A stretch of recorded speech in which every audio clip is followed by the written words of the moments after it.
So the next thing I want to do, I want to put them in before I paint it. It's just a little easier, unless you have time for it to dry, but I'm putting it all kind of together at the same time. So to lace these in, what I want to do is take it and I'm going to put it in like at an angle. Let's see here. All right, so I want them in like right about here, like under this line I could put it, or right on in the line actually.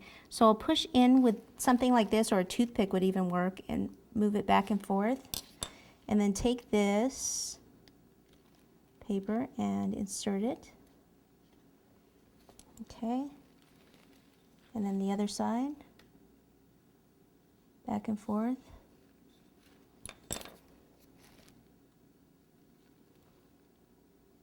Push it in a little deeper.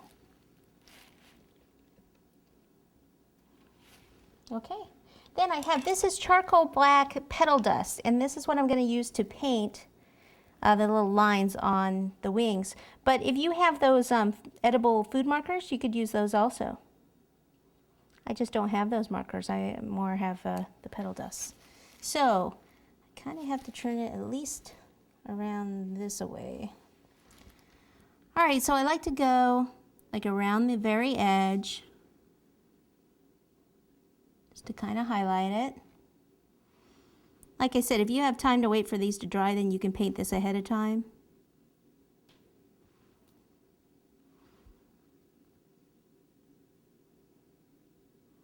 And then draw a straight line like up here, and then come out.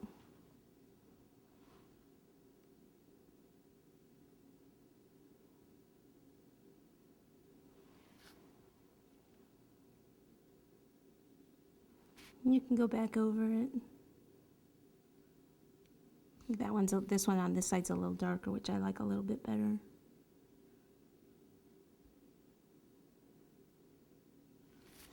Okay, so let me just get my royal icing bag ready and we'll be right back to finish them off.